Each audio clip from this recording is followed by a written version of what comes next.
Well guys, I confirmed it in the PTR and it is true, it was a rumor, people weren't so sure, but it is now official that Dragonmaw will be in Phase 1 main hander only.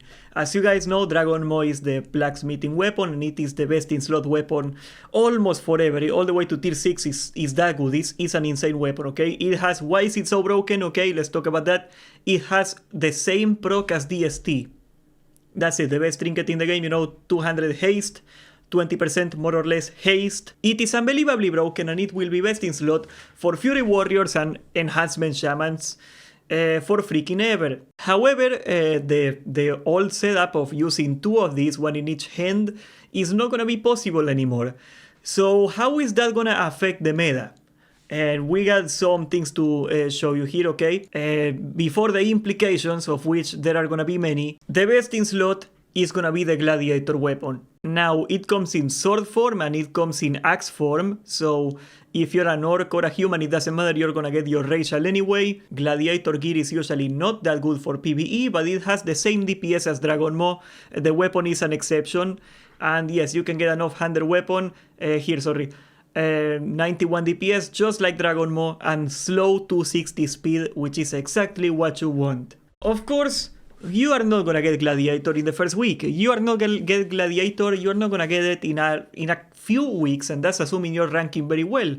And not everybody is gonna be a high rating, it's not gonna happen. So, what is the pre-best in slot grind gonna look like for you? Well, first of all, your best in slot is gonna be the Spiteblade right here with 87 DPS, 14 agility and 46 attack power. This drops from, obviously, Nether Spite, it's in the name, and this will be your non-gladiator best in slot. Of course, that will involve killing the hardest boss in Karazhan, and it is only a 9% drop rate. So chances are you are not gonna have this for a while. So what's a suitable off-hander for your pre-raid best in slot? I think this is gonna be the biggest implication of the entire ordeal. Blink Strike is a BOE, it's a random wall drop, it has 81 DPS, and it basically has a Wind Fury. It's the same as Trash Blade or something like that. Now, Blink Strike is technically also not gonna be pre-raid best in slot because we have the Kazakh Blade, the Hope Ender, 70 attack power, 89 DPS. As I said from before, it comes from Lord Kazakh and it is a 25% drop. You need basically 30 people at least to kill this guy and you gotta fight over him. So you are probably not gonna get this either, okay? I don't think this is realistic early on for anybody. I don't know when Kazakh is gonna become even available. Will he become available on day 1? However, and this is the important lesson, whatever implication you wanna say for everyone, is I think you're gonna have to go Aldor, okay? This is the Aldor Exalted Sword, and this is what most people are gonna be rushing as soon as they hit 70. 260, that's the right speed, same DPS of 81, it has hit and it has attack power on it. It is as good as it's gonna get, it is a really damn good sword. Of course, if you go Aldor, you also get the shoulder enchant, so yeah, I would say if you wanna tank and DPS, usually you wanna go Scryer, but no, do not go Scryer, go Aldor. That's the main change that we got from this entire ordeal, and this will be the offhand of choice. Sadly, it is unique. If it wasn't unique, this would be a decent double sword combo, but yeah, there is a lot of main hand options, honestly, if you don't want to get Dragonmaw because you cannot afford it yet or something, if you gotta get something before, you have 1,000 options. There is not a lot of good off-hander options for a Fury Warrior. There is one, okay? This is the last option you got. This is the Fel Edged Battleaxe. Some people say this is the best in slot for orcs. Not best in slot, it is better than Vindicator's brand for orcs. I don't think it is. It is faster to 20, that's not good. And it has 2 more DPS and a little hit and a little crit. It is not terrible. And you can get it from blacksmithing. You do not need blacksmithing to use it. So it's also gonna be a BOE.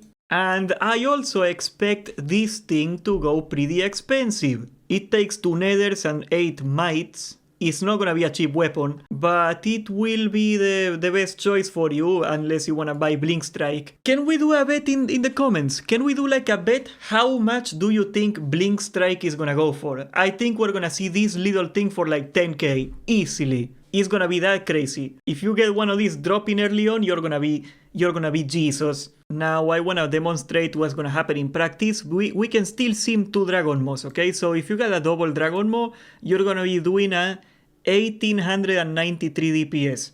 And if you do not have a Dragonmaw, we can actually compare Spiteblade and Gladiator Slicer. So the Gladiator weapon as an off-hander is gonna do 1893, so essentially the same damage, and the Spiteblade, if you don't want to grind for Gladiator, is gonna do 1886. So if you go Gladiator, you're not gonna lose any damage. If you do not go Gladiator, you're gonna lose a small amount of damage. But TLDR is, this is not a nerf to Warrior. I wanna put that on that because Reddit is losing their minds again. This is not a nerf to the Warrior. It is just making Warrior more annoying to get going, you know? It's gonna make Warrior less ult friendly, assuming you're swiping for gold, because Dragonmaw is not cheap.